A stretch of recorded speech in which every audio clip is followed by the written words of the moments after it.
This video is sponsored by JNC Collectibles website at jnccollectibles.com.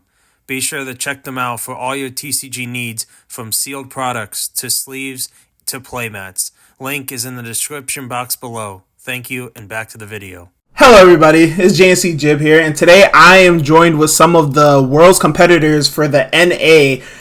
Today I'm joined with Aditya, Jose, Josh Kip, Marshall, Ruben, and Austin. How is everybody doing today? Good. Well, I'm doing good. We're doing good. Yeah. That's great. So first of all, I'd like to congratulate you all for making it to the World Championship this year. I have some questions lined up for you guys. Some regarded to the TCG, some regarded to the Master Duel, and some regarded to just the game in general. So I'd like to start off with my first question was for the TCG side of it. How was preparing for the NAWCQ? And I would like to start with you, Adisha, because you are now the national champion. So congratulations. Thank you. Preparing for the event, I kind of just spent 2 weeks in advance testing with a couple of the Europeans, then a couple other guys, especially Aaron McInnes. That's my main testing partner. We've been testing we've been playing the same deck for the past 3-4 events. We both done pretty well. We played at Raleigh, played the same deck. He got one spot higher than me in top cut, and I think from that point we just kind of knew yeah, let's just ride this out. Okay. And Jose and Ruben, you guys were the players who made it through the points playoffs. So how was preparing for the event for you guys? As far as the points playoff, I thought it was much easier to prepare actually than the main event because it was much more narrow of what we were going to play against, what we were focused on. Yeah, I mean, it worked out. So that was good. Okay. I mainly tested with Charlie and Kamal, and to be honest with you, they did most of the testing for me. I just did a lot of theory and talking with them. I was really busy leading up to nationals, so I couldn't physically play. All that I knew about Snake Eye was just off theory and card choices and doing the math and being okay, this is how we stop certain interactions. This is how we want to break the board. These are the cards that give us the most value in the mirror match. Because I imagined I would play all Fiendsmith decks, which I did. And if I played a different Fiendsmith deck, a non-Fiendsmith deck, my deck would be just so much better that it didn't really matter. Yeah, that kind of brings me into my next question, the deck choice. I think at least for most of us, it was pretty obvious going into the event that Fiendsmith Snake Eye was the best deck. But I mainly wanted to direct this towards Marshall because Marshall played Ubel. What made you come to that decision for your deck choice? Because you obviously did amazing this past weekend at the NAWCQ.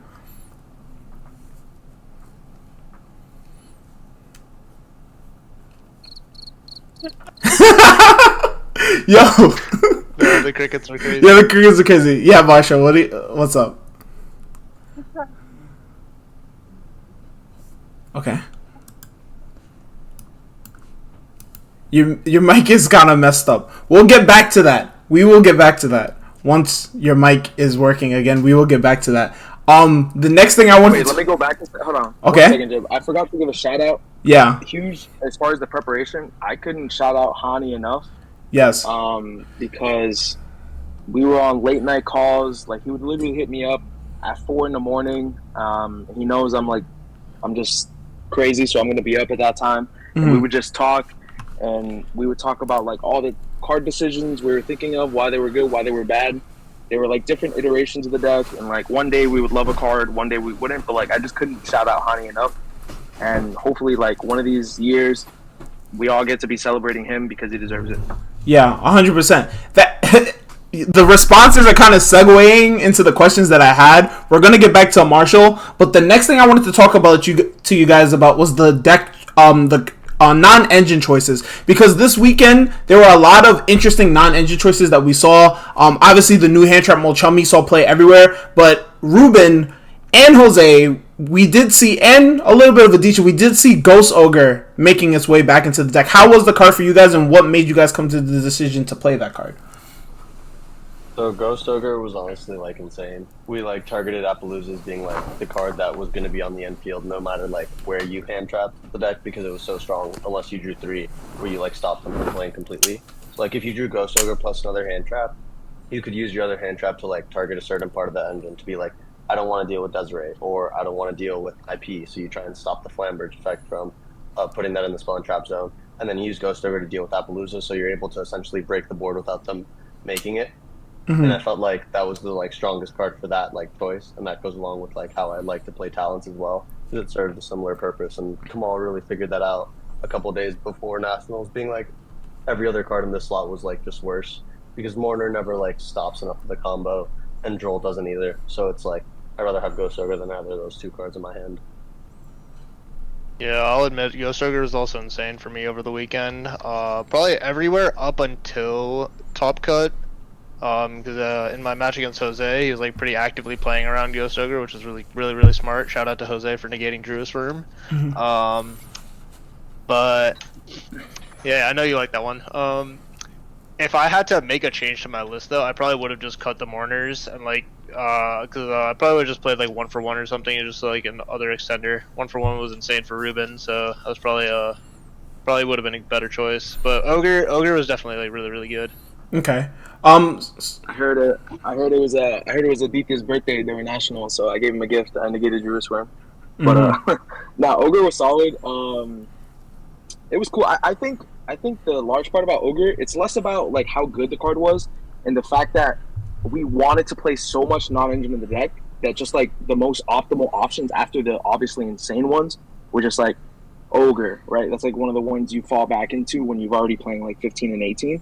So to have a card that's as good as Ogre be your 18th like hand trap is like, that's just a blessing. You know what I mean? Because the card is good into so many decks and has so many good interactions, even in the mirror, that the fact that that could be our 18th hand trap and it has so much value, like it was amazing. Okay. Another. Also, one more thing. Also, just the card being able to like be your 6th card after your draw. Like drawing, that's like the only hand trap that you can draw into. Where it's like glad you drew into Ogre, and not something else. Another interesting tech that we saw this weekend coming out of your deck, Aditya, was the Silhouette Rabbit and Angel Azure statue. What was your reasoning behind playing those cards, and how did they perform throughout the weekend? So my reasoning was I wanted something to throw on the end board that would allow my Desiree to play through like Dark Ruler and Droplets. We didn't really want to play like the Black Goat cards or the Angel of Cheer cards because we figured that by the time you get to that point, if you have to commit to it early, you're just gonna lose to a Bestial anyways. And in a lot of our testing, we figured that a lot of people would be on main deck Bestials, so we instead committed to that if we got like 2 plays stopped, that we could just make Rabbit Asheroon and pass if we needed to with like multiple hand traps instead of committing more out of our hand to a board that could just get stopped as well. Okay. That's awesome. The last thing, at least for the non-engine choices that I wanted to talk about, was the resurgence of Bestials. I feel like most people that did well in this event main deck Bestials in their Snake Eye deck. How did you guys come to that conclusion? Because obviously everyone has their own testing circles, not everyone is testing together, but it seems that everyone kind of came to the conclusion that Bestials were the move. Bean Smith cards are light. That is true. Yeah. Okay. Yeah, that's it. Ruben, like Bestials are insane in defense. yeah. Yeah, I agree. And like you could also always hit like IP, which is like important. Like if you get into like a hand trap war, them being a body, especially if you can make like Moon of the Closed Heaven, is like huge. And they've always been like pretty decent into Snake Eye. Like Jose was saying, like that being like the 18th hand trap or the 19th hand trap, and it having so much value in the mirror is like so strong. And just like Magnuma by itself or like Baldrake by themselves, like those cards are just insane. And like even Druid Swarm, it's like such a hard, like awkward card to clear, forces your opponent to like SP it as well. If not, like you can get so much value off of it. Like all those cards are crazy. Yeah. I mean, I agree. I like that you brought up the point of having the bodies on the board being so important. We even saw cards like Phantasme seeing some play. Like, obviously Phantasme is a good card, but just the fact that it puts a body on the board and it's just something that your opponent has to deal with was a big deal. And we kind of saw that in the finals where Aditya had like two Bestials and a Phantasme on the board or something like that. It was something of that sort. And it was just like too much for Mike to try to deal with, plus hand traps. Okay. Alright, so I'm getting some word from Marshall. So Marshall said that he played Yubel because it was basically Snake Eyes and he didn't want to play Snake Eyes. That is fair enough. Yubel is the new deck and Snake Eye has been around for a while, so wanting to play something new is a reasonable answer. He says it has a stronger end board. Can you hear me now? Okay, yes, we can hear you. Nice. Okay. All right, so you can talk about it yourself. Oh. Okay. So yeah, no, I played Ubel because it just felt like it was really strong going first, especially because you could throw up our custom card, Phantom Ubel. Mm-hmm. That card's crazy for no reason. Yeah. And yeah, the only time it like overall like the deck felt really good. It punished me like if I misplayed. Mm-hmm. So yeah, like I was rewatching some of like our games, and I was just like, wow, every game one, like I botched it. It was crazy. Yeah. How How did you feel about the deck, like consistency wise? Because at least from my perspective, when I was testing the deck, I agree with you. I felt like the deck was definitely better than Snake Eye when it went first. It felt almost unbeatable, but I just felt like the deck had a lot of bricks that you couldn't really cut, So that's why, like, I upped the deck count to 45. A lot of people were asking, like, why 3 Squarmers? And, like, it was just, like, so if I saw my 1-card combo, it was like, that's great. If I saw my 1-card combo plus Squarmer, that means I could play through interruptions, like, a little bit easier. Yeah, that makes sense. I love, like, hard opening it, and then, like, they go draw, and you're like, cool, I already got what I needed, so we're good to go. Yeah. That makes sense. Okay. Yep.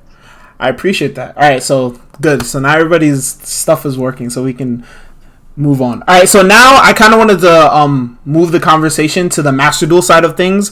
So for Austin and Josh, how was grinding for the DC Cup? Because I haven't personally done the DC Cup yet, but I heard that it kind of sucks.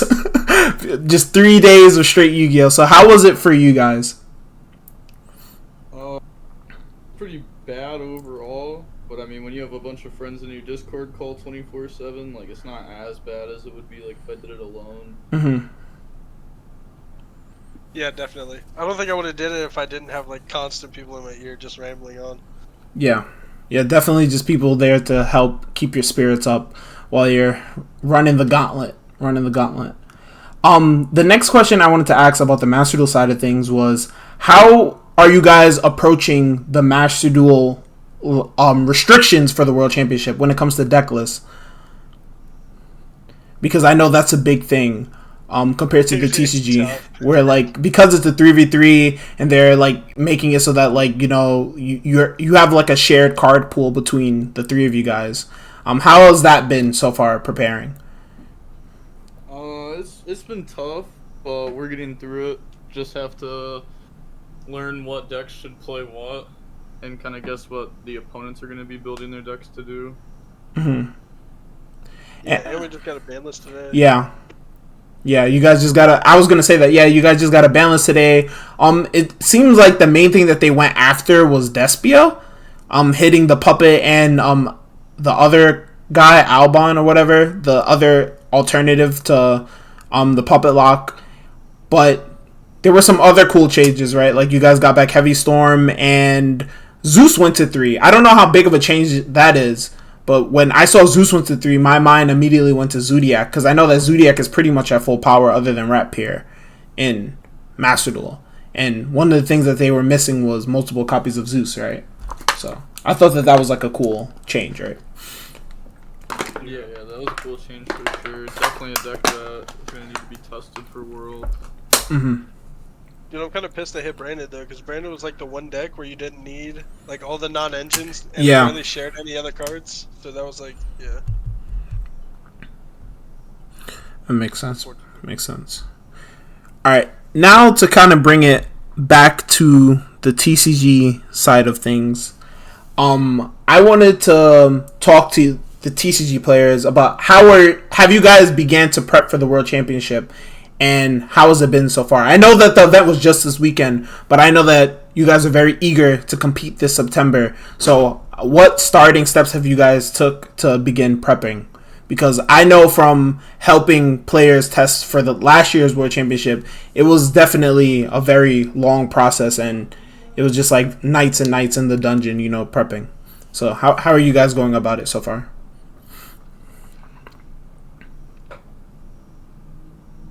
I haven't. I decided like when I came back from nationals that I would take like this next week to just kind of settle, reset, and then get ready for World moving forward. Mm-hmm. So I haven't really looked too heavy into it, but I know like in these next coming weeks, like obviously things are going to start to get ramped up, and we're going to have to start preparing more and more. Thankfully, I have like some really good friends that send me a lot of good information as far as like some choices that they think will be optimal based on the hits and the OCG. It's tough too because we have a ban list looming in the TCG, and we're not sure how that's going to impact Worlds. But there's nothing you can do but prepare. It's kind of reminiscent of like nationals. We didn't know if we were going to get mooned for a long time or not, but at the end of the day, you can't wait for confirmation for an event that's coming up. You kind of just have to prepare with what you know and just move forward. Mm-hmm. Ruben?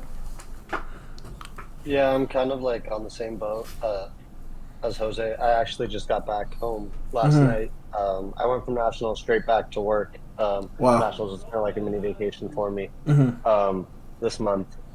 So I'm probably going to start testing tomorrow or the next day. Started looking at definitely lists throughout the week when I had time. Just figuring out some deck choices. It's going to be a little bit of a slow start for me just because of work stuff that I have lined up for the next couple of weeks. But just starting August is probably going to be like nonstop Yu-Gi-Oh! Until Worlds, and hopefully because of that we end up doing well. Yeah, hopefully. Marshall? Yeah, so I already started testing. The guys I'm testing with, we kind of theorized what's gonna get hit on the ban list. So we have multiple lists jumping around, and I'm just learning each of them and then interchanging what I like and don't like. Yeah, so I kind of wanted to talk a little bit about the Worlds list. Two things. One, cards and their restrictions. So in addition to the TCG and OCG lists, for you guys that don't know, you guys probably all already know, but I'm telling the viewers. Depending on a card's being legal or not in certain regions, they won't be legal for the World Championship. So for instance, last year at the World Championship, in America, we had a card like Sky Striker Ace Azalea. Same with Japan. But in Korea, the card wasn't released at the time, so it was illegal for the World Championship. There were a couple cards that we got imported in Battles of Legends that were like that were illegal for the World Championship.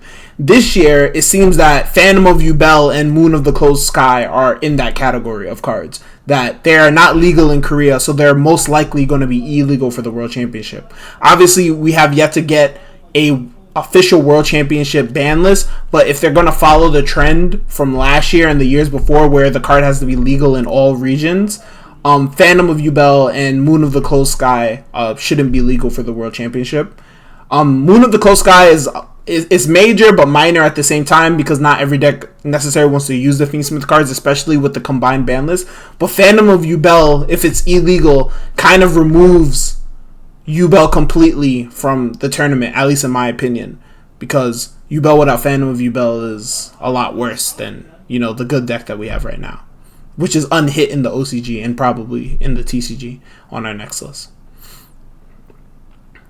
So with those things being in mind, how are you guys? Or I'll ask Aditya, like, have you guys thought about things like that, like when it comes to the deck choice? I know you guys said that you guys have been like resetting this last week. Obviously, you guys had a hectic week. But yeah, definitely stuff like that is at least what I would say are things that you guys should definitely be considering and being aware of. Also, the fact that we're getting a TCG ban list so late and so close to the World Championship, there is a possibility that the new August TCG list won't be legal for Worlds. I know that sounds weird, but there is a possibility because it is going to be so close to the World Championship. If we get it the last week of August, then World Championship will be 1.5 to 2 weeks later. They might exclude it, depending on the hits, you know. So that's kind of the main things that I wanted to talk about from the TCG side and the Master Duel side. The last thing I wanted to talk about is what's next for each and all of you guys. I know that I talked to Aditya on Monday after the event, and he said that after this season, he's going to be taking an extended break because, you know, doing the world grind is very mentally... it takes a toll, you know. I can only imagine. I haven't done the world grind yet. I'm probably going to end up doing it this season. But I know that he said he's going to be taking an extended break. How about for the rest of you guys? What is next for you guys and your Yu-Gi-Oh journey? Personally, it'll be a little bit slowed down. I definitely took this season kind of like a DTO where it was like try and go to every event possible when I had time. Now it's just going to be like if I have free time and like it's an easily accessible YCS to go to, like I'll attend, or if it's like not expensive, like I'll go. Things are starting to get like more serious for me with like work, as like a lot of people do know I'm a performer, so like it makes it a lot harder to play Yu-Gi-Oh like during those times, which is a good and a bad thing. Still love the game, so like you'll probably see me at events here and there coming next year. Still be at nationals. Hopefully, I just win Worlds and then can just show up at Worlds next year and can take the year off.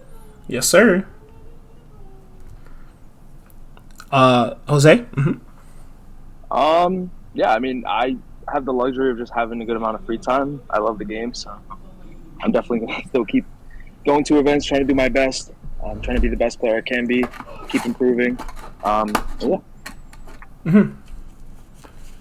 Josh? More Yu-Gi-Oh. Austin? Just more Yu-Gi-Oh. Yes. And also, I'm gonna play some One Piece tournaments too. But Okay. Marshall? Hopefully win a regional, top of YCS. God, yes. That's always the plan. More Yu-Gi-Oh. More Yu-Gi-Oh. More Yu-Gi-Oh. Okay.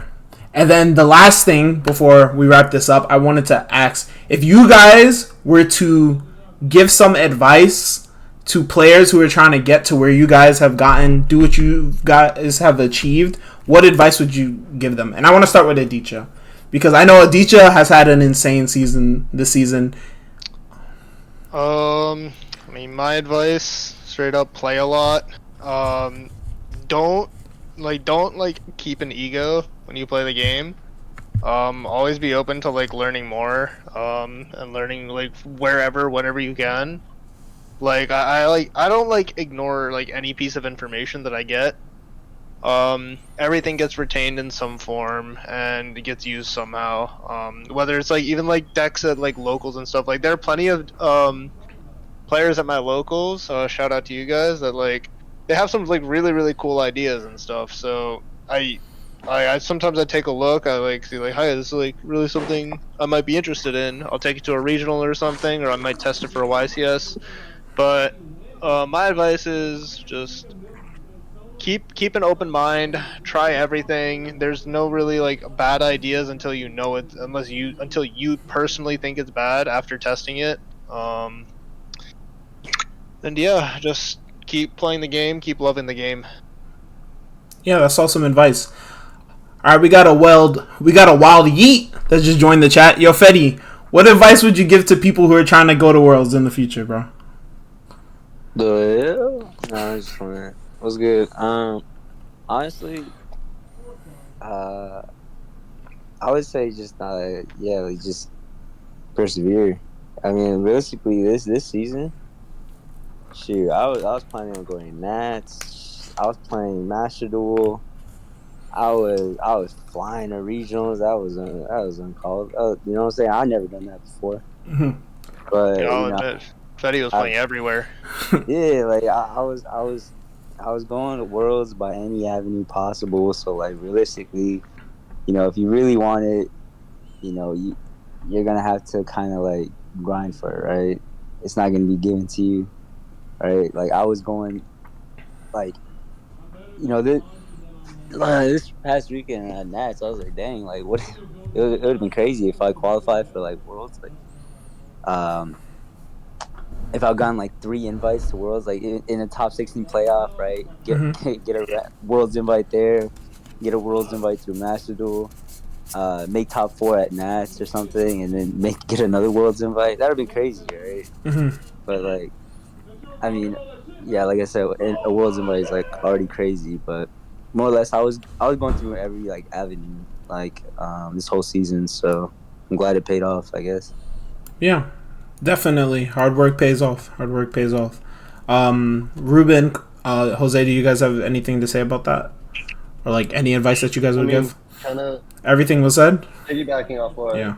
both of them said, like perseverance is like really important. There was like weekends where I saw either like AD or Fetty like 2, 3, 4 times like in a row, and it's like in all different places, like whether it be different cities or different states, and it's like we're going to different events, or like sometimes it's like seeing Fetty in a different country and then seeing him Yeah, in a different state, and then the next weekend seeing him somewhere else. And it's like it's not even it's for crazy that a lot YCS of too. people were doing it. Yeah.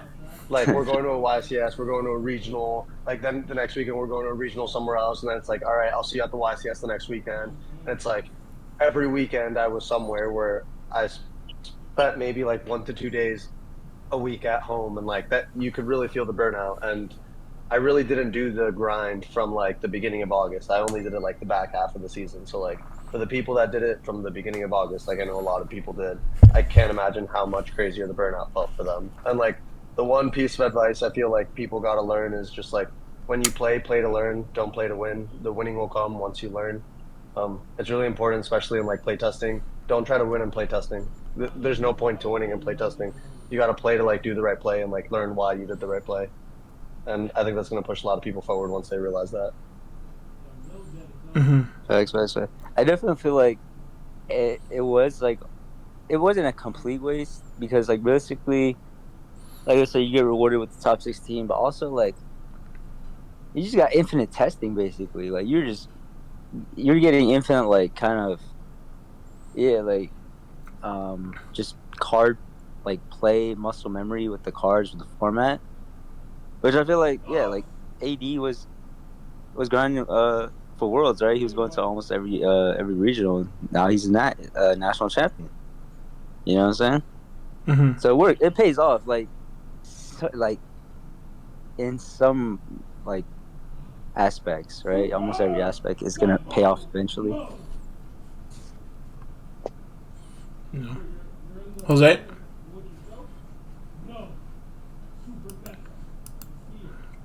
Okay. Yo, Jose, that was very insightful. Marshall, do you have anything to say? Surround yourself with like-minded people are striving for the same goal. That's what I did. One of us made it. Yeah, that's awesome. Can you hear me now? Yeah, I can hear you. I don't know why it does that. My Discord just keeps going in and out sometimes. But I was talking to Petty's point about like you actually just get infinite testing from grinding all year, and that's so true because just look at the results. Like every single year from the points playoff, although there's people that don't make it through the points playoff, like they always come back and do well in nationals. Like Manav did it in 2019. Aditya just did it. Logan lost in top 8, but he did it. He came back and had another chance. Like you always see like people that just fall short in the points playoff. Like they always come back and have another chance at nationals. That's because they literally grinded the whole year. So they're just ahead of the format. I think one of the things, and shout out to Ryan for kind of giving me this like almost advice after I lost in the points playoff. Because on Friday after I lost to Ruben, I was like pretty down bad. Like I was sulking a little bit. I mean, Ryan comes up to me and he's like, look at it this way. Look at the statistics of the players who are in the points playoff and like them getting their Worlds invite. the same year. Like I happened to do it this year. Enzo did it last year. That is true. That is true. That is a crazy coincidence now that you bring that to my attention. Because Enzo lost out and then he went back to top 4. You did it this year. Same with Logan. Logan got the top 8. Like, it's just the people who are doing the playoffs, they're just playing so much Yu-Gi-Oh! That they're just way more, like... Manob did it in 2019. Yeah. He lost to Messi the last round. Yeah. Then he got top 4. Like Kamal lost in top 8 to Enzo last year too, and he lost in the playoff. Like there's a lot of people that do it. It's almost like they're just like wiring themselves. The event as well. Yeah. Like even after that, just like off of just testing. They just have infinitely more reps than everyone else. They just have infinitely more reps than everyone else in tournaments, so their TP is on point. You know? Like, it's crazy, right? You know, I know a little something. That boy know, man. You know, I know a little something. Yo, Mike, you joined us at our last segment, but what advice would you give to anybody who's trying to get into where you are? I think you were just talking about it. It's just like play all the time. I mean, that's what I do. Like it's Master Duel, so it's a little bit different, but it's still Yu-Gi-Oh. So it's just jamming a ton of games like every day. Mm-hmm.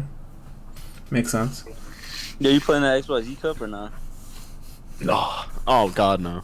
Yeah. All that for just like cosmetic? That's crazy. Yeah, it's literally just for a nice little. Now you gotta frame or get them something. gems. I got the gems already. I got the gems. Yeah, already. same, Stage bro. 1. Like I did all that in stage 1. Like that's just free. Mm-hmm. I ain't gonna lie, bro. My cash deck been nice. Yeah. But, okay. Yeah, we know your cash deck's been nice, huh? Cash carries as well. 2024. But yeah. I'm not playing the attack deck. No ghost second Pearly? Absolutely. Nah, I'm just fucking activating shifter or summoning a rise starter. Let's get it. Yeah, this is XYZ format thing. Yeah, it's just a nuts. Yeah, I know how you get. But yeah. No, you can't get. Yeah.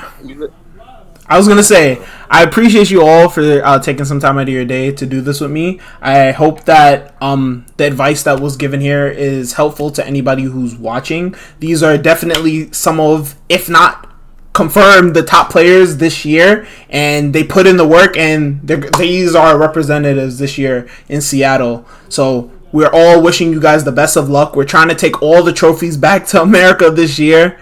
That's the plan. And you guys are going to have to go out there and do it for us. So we're all rooting for you. Thank you guys. And good luck. This is your big dog.